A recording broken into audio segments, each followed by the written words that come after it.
Today I'm in Plymouth and this is the Ford Park Cemetery. For those of you who know Plymouth, this is on the north side of the railway station, so away from the sort of shopping centre part of Plymouth. The first thing to notice is that it's on a hill. It slopes quite steeply from right to left, as most of Plymouth seems to be on hills round here. So we're going to wander around the graveyard and just have a look at some of the inscriptions and just explore it. As we come in, there's a very distinctive and very clear to read one here, to Henry Hurrell of Peveril Park Villa, Pennycross, and various other Hurrells on the other side. And at the bottom it's marked Mr. Hurrell's Family Vault. A lot of memorials, and at first glance they seem to be quite readable. John Chapel, Master Mariner.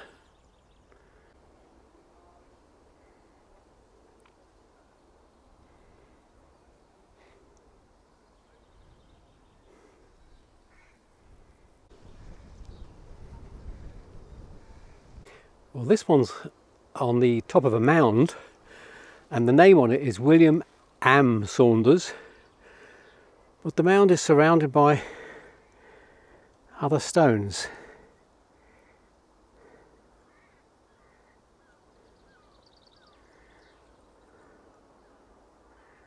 Interesting construction on this one, with sort of supporting arms each side. That should ensure the stone doesn't fall. And the name is Richard Steele Pinsett. An obelisk here next to one of the paths, and inscribed to Henry Oberlin Serpel, DLJP, and there are various other members of the family on the other sides. One here erected to the memory of John James, the late president of Plymouth and District Licensed Victuallers Association, by the various licensed victuallers societies throughout the kingdom. And if we go around this side, there is a list, presumably, of various licensed victuallers, or as they were as presidents, because it seems to be a very short span of dates on there. And more on the other side. An obelisk here with the inscription on it, sacred to the memory of the officers, seamen and marines who died while serving on board HMS Rattlesnake on the west coast of Africa under the command of Commodore Dowell. And on the two sides are a list of names, I think about 14 names in total. I'll just pan round to show you some of them.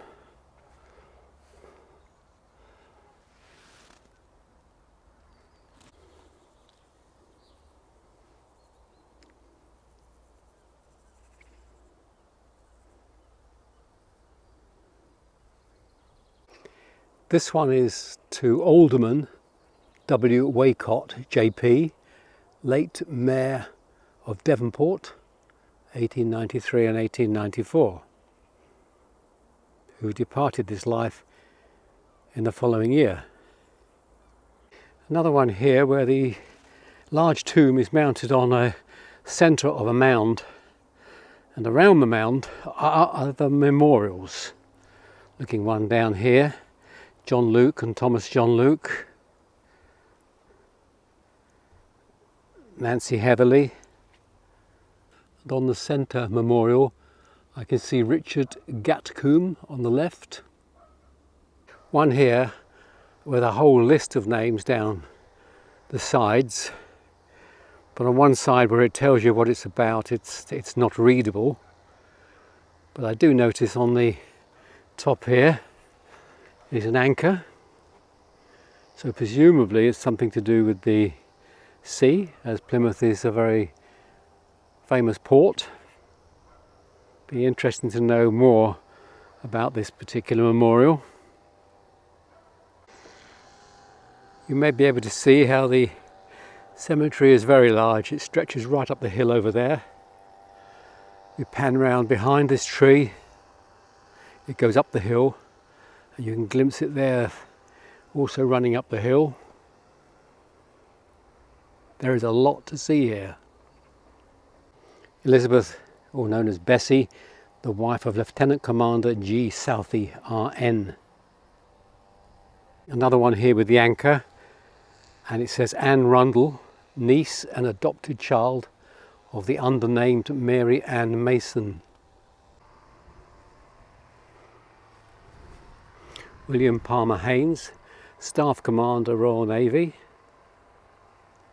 And on the other side, also James Bennett Hay, Paymaster of HMS Canopus. There's a lot of memorials mounted in the wall here. This is Anne Fortescue, the relict of the late Robert Fortescue of Plymouth, a surgeon. Commander Charles Patty, RN. James Powell Ball. Mary Ann, the wife of Charles Norrington of Abbotsfield, Plymouth, and Harold Arthur Norrington, who died at Ipswich.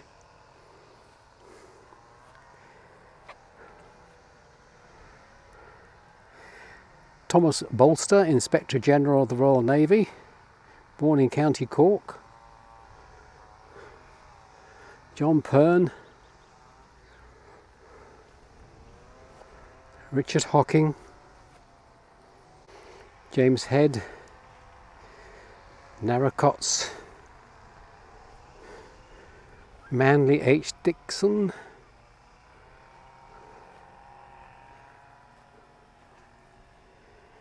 Edwin Augustus.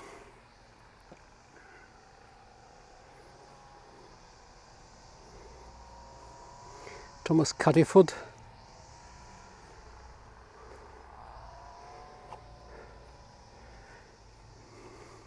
Swordy.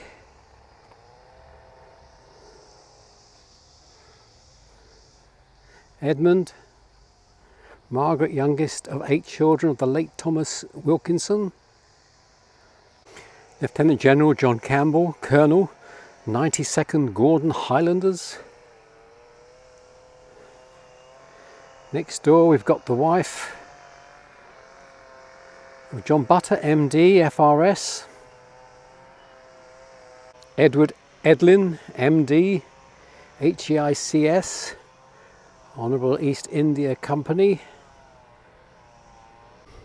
George Edwin Patty, Captain, Royal Navy. He died at Weymouth while commanding HMS Colossus. And a few other seafaring connections down there. There's a massive granite cross here. It must be a foot deep. The weight of that must be absolutely enormous, but I can't see an inscription upon it. A very large white marble type stone here. The top name is Major William Gamble. There's quite a lot of information in there which has unfortunately been eroded. First name there you don't see so much of now. Adolphus Dyer. Adolphus. Benjamin Dyer, Paymaster, Royal Navy, died in London. And Benjamin Dyer, another one, retired Paymaster. Georgina O'Mani Veach. Veach is a Scottish boarder's name, and underneath is Lieutenant H.T. Veach, Royal Navy. One standing prominently here, this is the family vault of Charles C. Whiteford.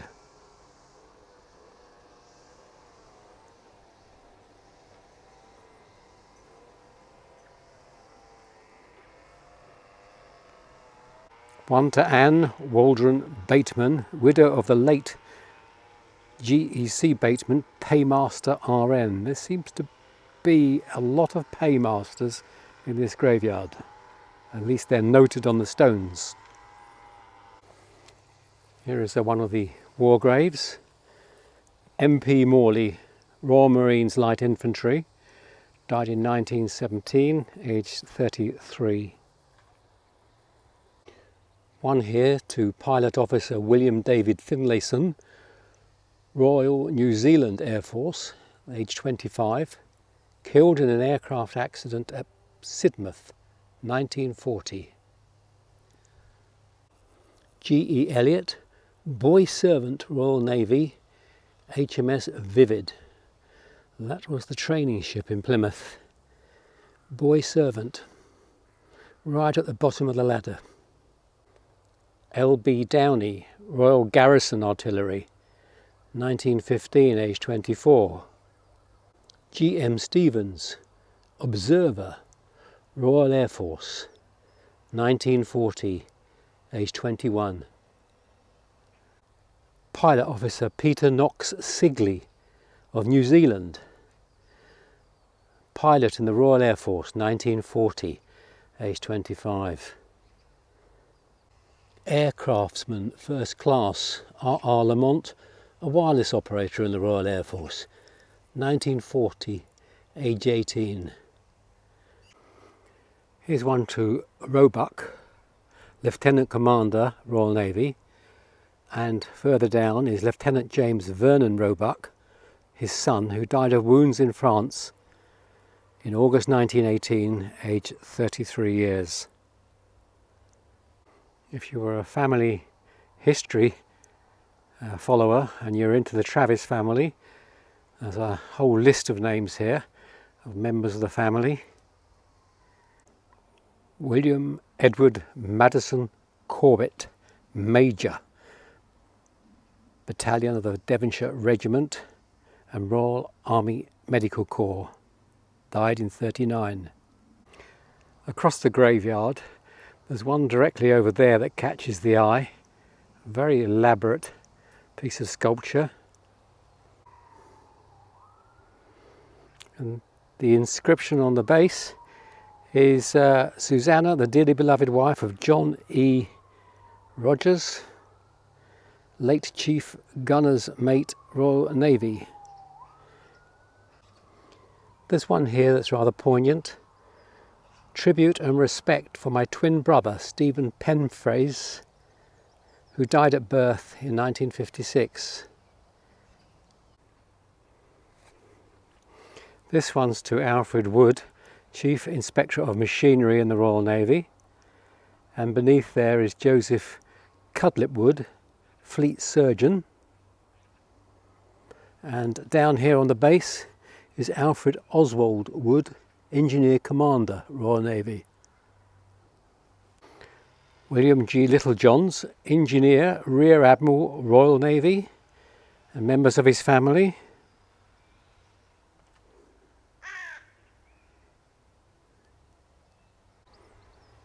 Edward William Key, Staff Paymaster, Royal Navy, and his elder twin son, Edward Charles, Pilot Officer, RAF, who was accidentally killed whilst flying in 1923, aged just 21 years. A nice statue here, an angel in praying mode. One here with two angels, presumably lifting somebody up to heaven. A sort of Celtic cross with all sorts of symbols on it. I have no idea whether they have any particular meaning. They're all quite deliberate. One here to Mary Ann Hockaday. For 40 years she was matron of the SD&C Institute for the Blind, and her husband William Henry Hockaday, who was the superintendent of the same institution. A very clear stone here lying horizontal, white leg. Interesting to know if there's a significance to the Fairground roundabout type horse. John Batty Cover, age 78, erected by the Fraternity of Freemasons in the province of Devonshire in grateful appreciation.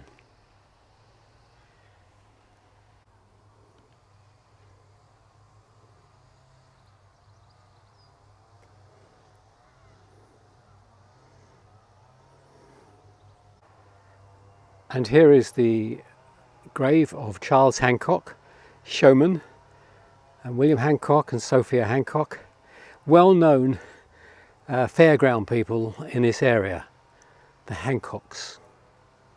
A really amazing area of those who fought in World War I and who gave their lives. Many of these stones have multiple names on them.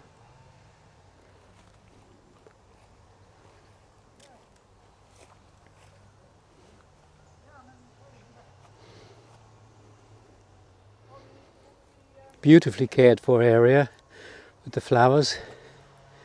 HMS Impregnable, HMS Edgar,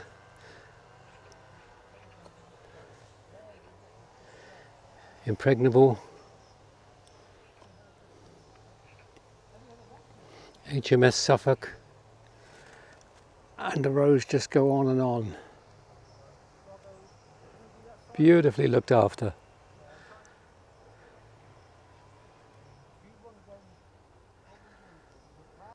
And just across the path from that last area of graves to those that fought in World War I, or even more here. They stretch away into the distance.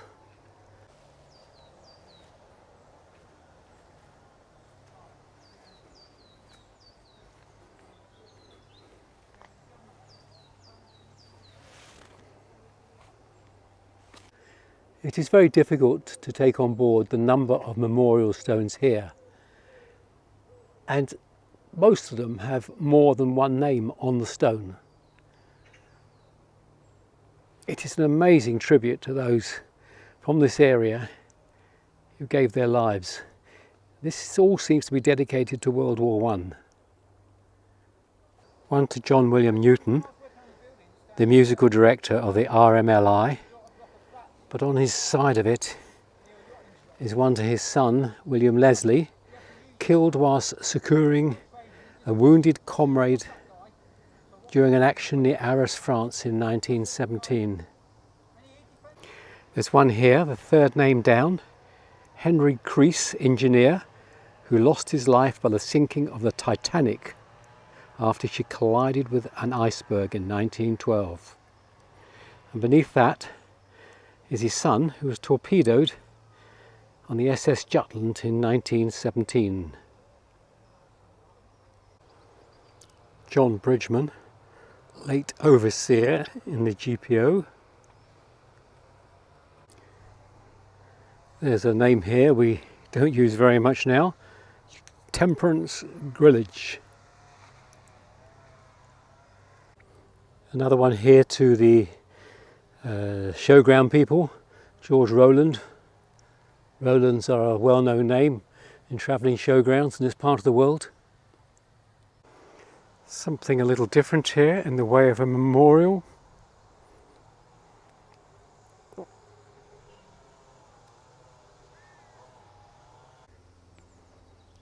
And another paymaster, this time a fleet paymaster, Royal Navy, William Pitt Birdwood.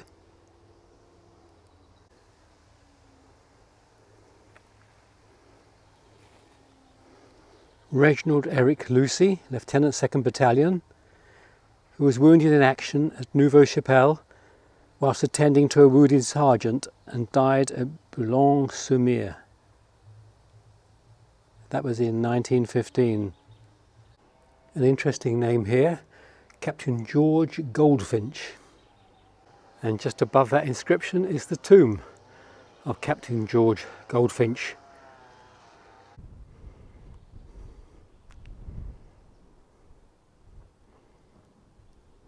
The tall one that stands out here, a dedication at the base to George Jago, 50 years headmaster of the Plymouth Public School. There's the tomb here of Sir James Jenkins, Inspector General of Hospitals and Fleets, who departed this life, 1912, age 93. An uncommon surname here, William Thomas Pilditch.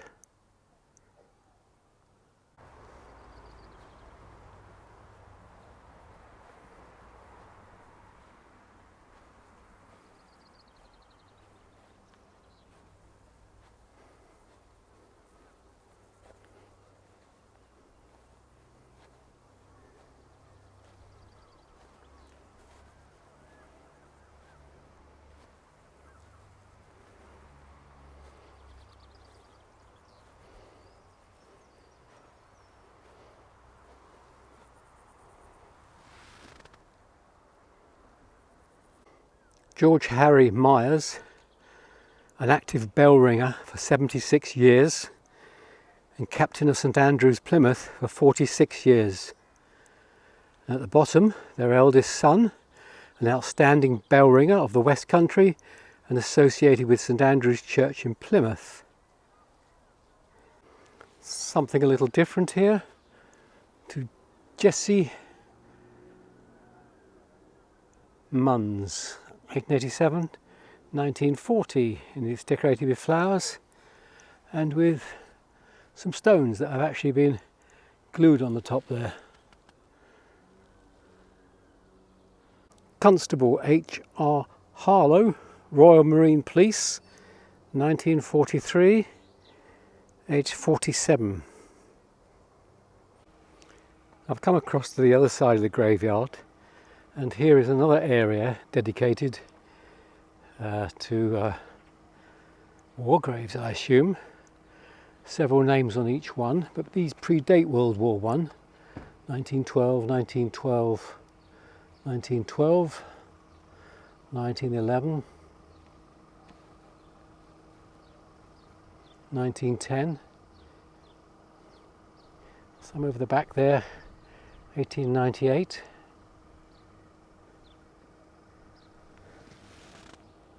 and across the other side are several for World War I again, but these are a different part of the graveyard to the large area of memorials that we saw earlier. A very large and ornate memorial here, and it's in loving memory of our dear mother Isabella Hicks, and around the outside are other members of the Hicks family. Clifford Roy Treby, killed in action on HMS Galatea, 1941, aged 26. One here to Susan Winifred, the dearly beloved wife of Ernest William Munn, and then it says loving mother of her children. Seems a slightly odd thing to say. A beautifully cared for one here. This is Florence Rosina Watts, and almost directly opposite is another very well cared for memorial, Alfred John Duplain and Florence Gertrude McMunn. This graveyard is simply immense and so full of interest. The memorials are very easy to read and absolutely fascinating.